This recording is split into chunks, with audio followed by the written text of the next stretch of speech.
You don't have to do the headstand in order to do yoga. In this video, we will show you 5 ways how to integrate yoga without doing this acrobatic stuff.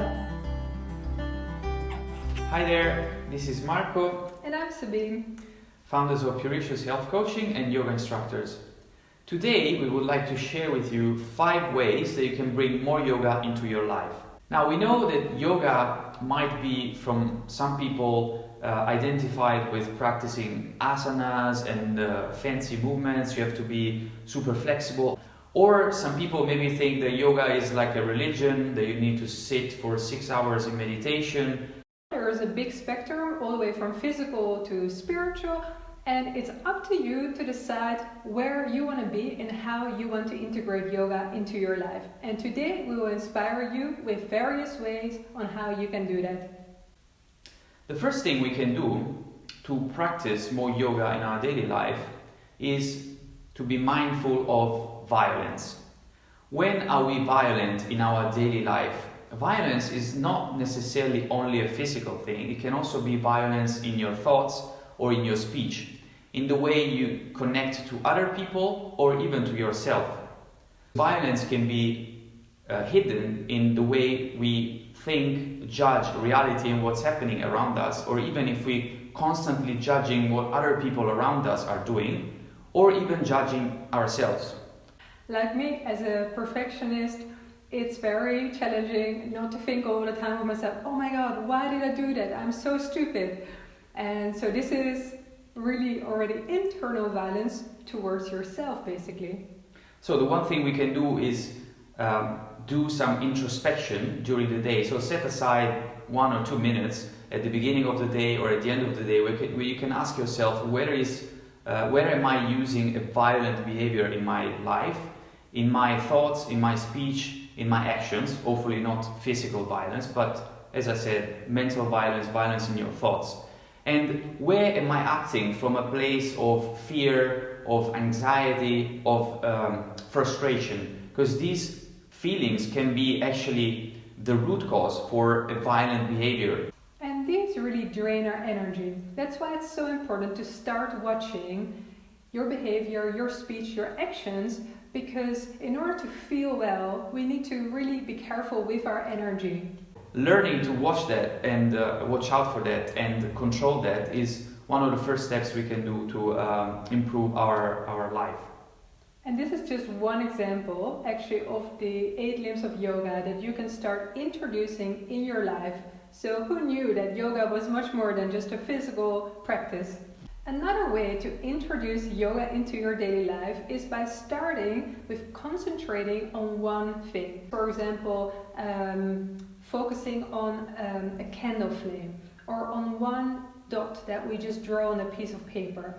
Or, what was the last word? Yeah, you can focus on your breath. So on your breath, yes. It's important to just choose one thing and practice the ability to focus the whole of your attention on that one single thing. So as Sabine said, if it's a candle flame, you place, we can show it later, you place the candle in front of you and you just stare at the flame. Whatever happens in your mind, the only one task you have for, let's say, 5 minutes a day, so not that much, is looking at the candle flame. This is a great starting point for anyone who has never done any meditation, and rather than going from no experience to take the huge leap into sitting down and meditating for an hour, this small step will actually help you get there. So when you have a very busy mind, a so-called monkey mind, like me, what is great to do is when you start using your breath as a tool to start focusing and concentrating on one thing, mentally just to say, breathe in and breathe out. Because in that way, you also give your mind a task, so to speak. So the chances are that it won't just wander off wherever it wants to, and it starts to also focus more onto the one task you have decided to set for yourself. And how can you benefit from practicing concentration? I think it's a great tool to practice mental focus. Like, we live in a life where we have so many distractions, right? So we have the mobile phone, we have the normal phone, we have the internet, all the apps popping up and notifications, etc. All the time your spouse is Or asking, exactly. Or your children running around. It's so difficult to be concentrated nowadays on just one single thing at a time. But it's crucial to do it, to practice our capability to mentally focus. And if you practice this, you will experience also, like I've experienced them myself, improvements in the way that you can perform tasks, because you are much more focused and much more concentrated, fully absorbed by what you're doing. And the benefits are enormous, so you will quickly find that the investment of 5 minutes a day will actually pay off big time.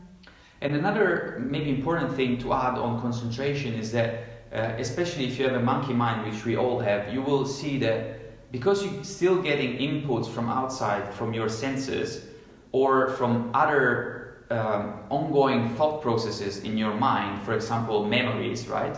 All these things will drive your mind away from the one single task. So my mind is running away. I take it and bring it back to the one object of concentration. Okay, so this is a simple concentration practice. We set up our candle at approximately eye level, and the practice consists in staring at the candle light for around 5 minutes, 10 minutes, depending on the time that you have.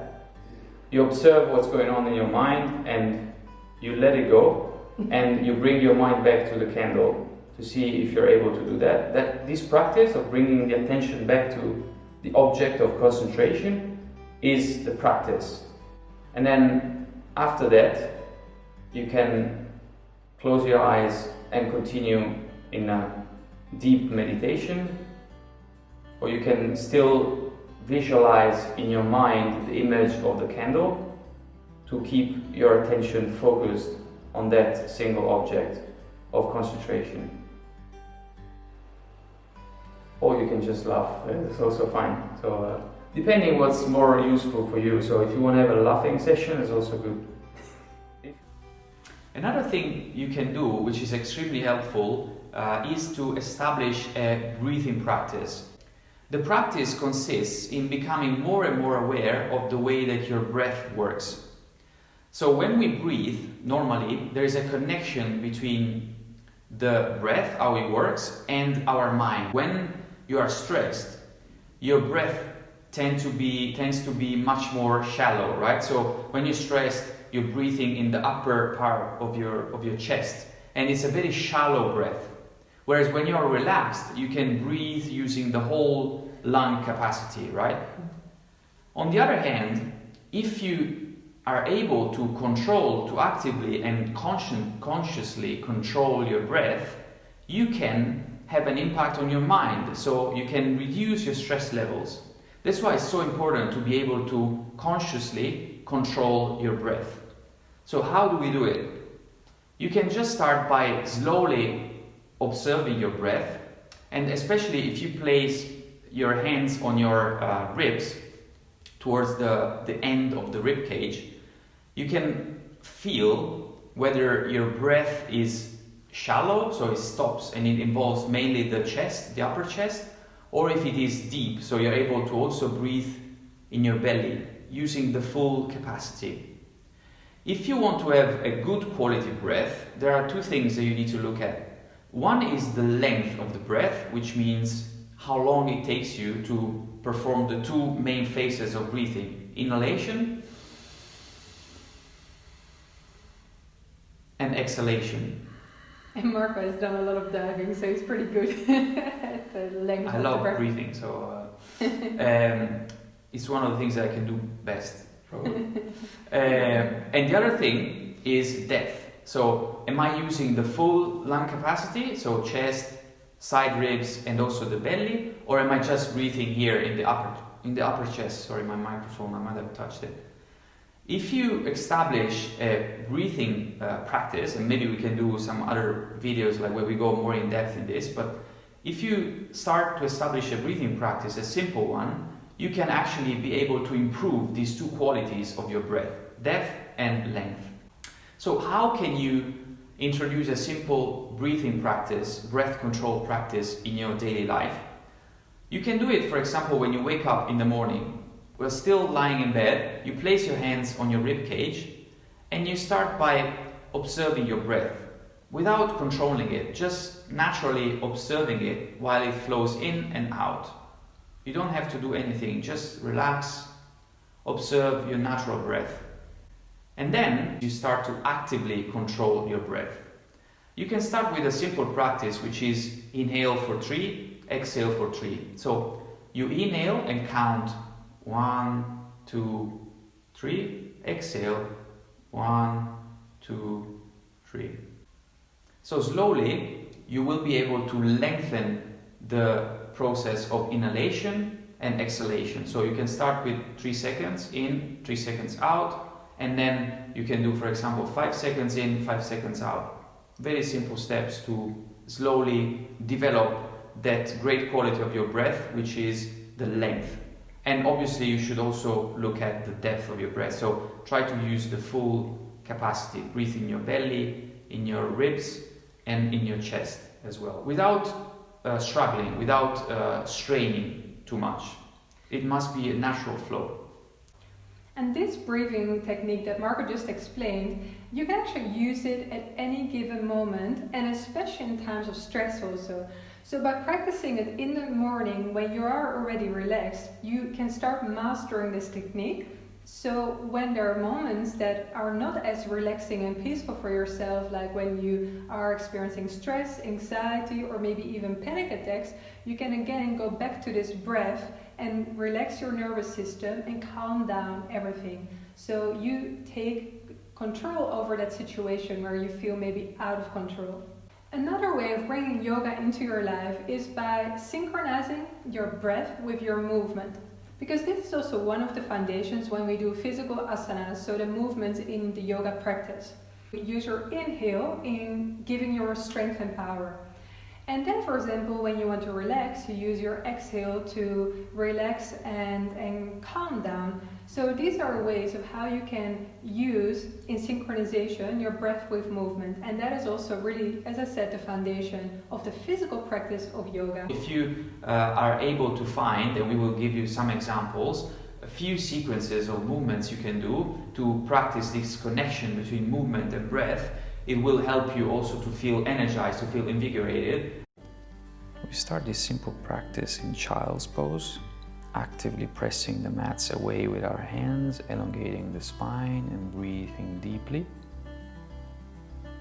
We inhale, look forward in between the hands. Exhale, slowly travel our weight forward, land with the chest, relax the legs. Inhale, lift the chest up, engage your legs, look forward. Exhale, back to child's pose. Simple flow. Inhale again, look forward in between the hands. Exhale, move forward, land with the chest. Inhale, engage your legs, lift up your chest. Exhale, back to child's pose. Push the mat away, elongate the spine. Inhale, look forward. Exhale, weight moves forward, land with the chest. Inhale, lift up. And exhale, back to starting position. Next simple movement practice.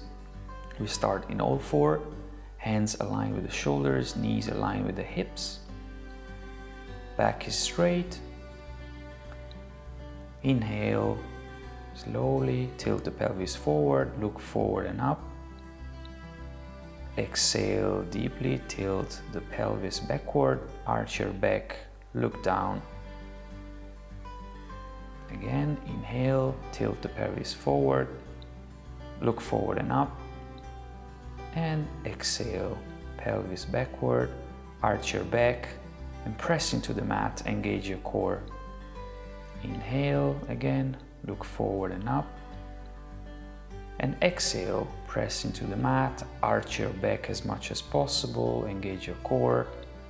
And inhale, back to all fours, our starting position. The last thing we want to share with you today that you can do is to actively observe your mind during the day. So save or set aside some time during your day that you can check what your mind is doing. Our mind is performing so many different tasks at the same time, and there may be some processes, like thinking processes, that are constantly active in the background, like things you must do and you haven't done yet, or your grocery shopping list, or you have to pick up your kids, or the one thing that worries you. A lot of thinking processes that occur at the same time in your mind. The way that I like to think about this, and maybe this helps to make it a little bit more tangible, is to compare our mind to a telephone and all the thinking processes to the apps on the telephone. So if we keep on having all the thinking processes active at the same time, even in the background, like the apps in the phone, they drain our battery.